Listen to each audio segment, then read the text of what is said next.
everyone, welcome to my channel. நம்ம சேனலை first time பார்க்குறீங்கன்னா பிங்கி ரோஸ் கிரியேஷனுக்கு சப்ஸ்கிரைப் பண்ணிக்கோங்க. அப்படியே பக்கத்தில் இருக்கிற பெல் பட்டனை ப்ரெஸ் பண்ணிக்கோங்க. அப்போ தான் நாங்கள் அடுத்தடுத்த போடுற வீடியோ உங்கள் நோட்டிஃபிகேஷனில் வரும். வீடியோவை ஸ்கிப் பண்ணாமல் பாருங்கள். வாங்க இப்போ நம்ம வீடியோக்குள்ளே போகலாம். இன்றைக்கி நாம் ஸ்வீட் பொங்கல் பார்க்க போகிறோம், சக்கரை பொங்கல். அதுக்கு முன்னாடி எல்லாருக்கும் இனிய பொங்கல் தின வாழ்த்துக்கள். நம்ம இதில் சின்ன கப்பால் ஒரு கப் எடுத்துருக்கேன். நம்ம இதை இதில் போட்டுக்கலாம்.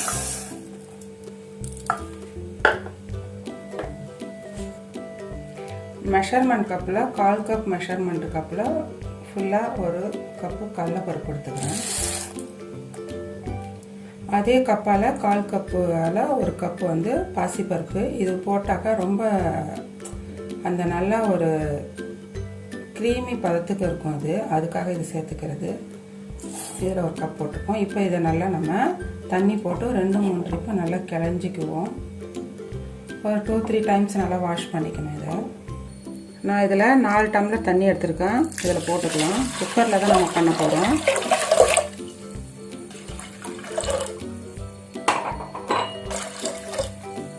ஒரு டம்ளர் ரைஸு, பருப்பு எல்லாம் சேர்த்து 1 டம்ளரு.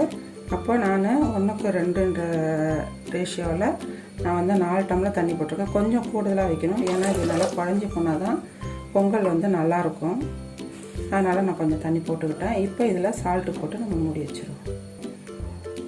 நான் 1 டீஸ்பூன் தான் கொஞ்சோண்டு போட போகிறேன், ஏன்னா நம்ம சர்க்கரை ரவையில் வந்து ஆல்ரெடி நமக்கு சால்ட்டு இருக்கும். அதனால் கொஞ்சம் தான் நான் சுவைக்காக வந்து போடுறேன். இப்போ நம்ம போட்டு மூடி வச்சு விசில் தூக்கி பார்த்துக்கணும். நம்ம அடுப்பை ஆன் பண்ணிப்போம். இது வந்து 3 விசில் வைக்கணும். நம்ம ரைஸுக்குன்னா 2 விசில் 1 விசில் வைப்போம். இது பொங்கல்ன்றதுனால நம்ம 3 விசில் வச்சுக்கணும். ஏன்னா அந்த பருப்பெல்லாம் அப்போ தான் நல்லா கரைஞ்சி குழஞ்சி வந்திருக்கும். அதுக்காக இது இப்படியே இருக்கட்டும். 3 விசில் வந்தாலும் நம்ம ஆஃப் பண்ணிக்கலாம். இப்போ 3 விசில் வந்து கம்மி ஆயிடுச்சு. இப்போ நம்ம விசில் போயிடுச்சு. இப்போ ஓப்பன் பண்ணிக்கலாம். நல்லா பாயில் ஆயிடுச்சு. இப்போ வந்து நம்ம முந்திரி பருப்பு திராட்சை தாளிச்சிக்கலாம். இதில் 2 ஸ்பூனு நெய் போட்டுப்போம். உங்களுக்கு ஜாஸ்தியாக வேணால் நீங்கள் ஜாஸ்தி போட்டுக்குங்க. 2 ஸ்பூன் போட்டுக்குவோம். இதில் 2 ஏலக்காய் தட்டி வச்சுருக்கேன். இதில் போட்டுக்கலாம். நல்லா பொரிஞ்சிடுச்சு. இதில் கொஞ்சம் முந்திரி பருப்பு போட்டுக்கலாம். நல்லா கலந்துட்டோம். அது கூட கொஞ்சோண்டு திராட்சை போட்டுக்கலாம். இப்போ நல்லா பொரிஞ்சிருச்சு. நல்லா பலூன் மாதிரி ஆயிடுச்சு. கிஸ்மிஸ் பழம் நல்லா முந்திரியும் நல்லா கலர் வந்துடுச்சு. இந்த ஸ்டேஜில் இப்போ நம்ம அடுப்பை ஆஃப் பண்ணிவிட்டு இந்த ரைஸில் போட்டுக்குவோம். பொங்கல் ரைஸில் போட்டுக்குவோம்.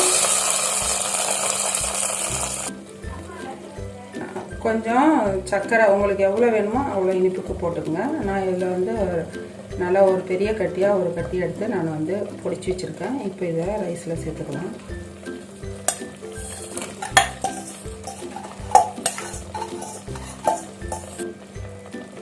நான் கொஞ்சம் தேங்காய் பால் கெட்டியாக ஒரு மூடி திருவி இவ்வளோதான் பால் எடுத்தேன். இந்த பாலை சேர்த்துக்கலாம். உங்களுக்கு தேங்காவை திருவி போடணும்னு ஆசைப்பட்டீங்கன்னா திருவி போட்டுக்கோங்க. எனக்கு அப்படி பிடிக்காது, அதனால் நான் பாலை எடுத்து வச்சுருக்கேன். அந்த பாலை இதெல்லாம் சேர்த்துக்கலாம். இது நல்லா சுவை ஜாஸ்தி இருக்கும். இது போட்டுக்குவோம். அடுப்பு ஆனில் தான் இருக்குது. இப்போ நம்ம நல்லா கிண்டி விடுவோம். இப்போது நல்லா கரைஞ்சிருச்சு சர்க்கரை. நம்ம இந்த ஸ்டேஜில் அடுப்பை ஆஃப் பண்ணிவிடுவோம். சுவையான சர்க்கரை பொங்கல் ரெடி ஆயிடுச்சு. இது வந்து இனிப்புலாம் நிறையா தான் இருக்குது. ஏன்னா இது நம்ம தேங்காய் பால் ஊற்றுனதுனால கலர் வந்து லைட்டாக இருக்குது. அதனால் ஒன்றும் பிரச்சனை. உங்களுக்கு சர்க்கரை வேணும்னா நீங்கள் எவ்வளோ வேணுமோ போட்டுக்கோங்க. இதை நம்ம இந்த வீடியோ உங்களுக்கு பிடிச்சிருந்துச்சுன்னா லைக் பண்ணுங்கள், ஷேர் பண்ணுங்கள் ஃப்ரெண்ட்ஸுங்களுக்கும்.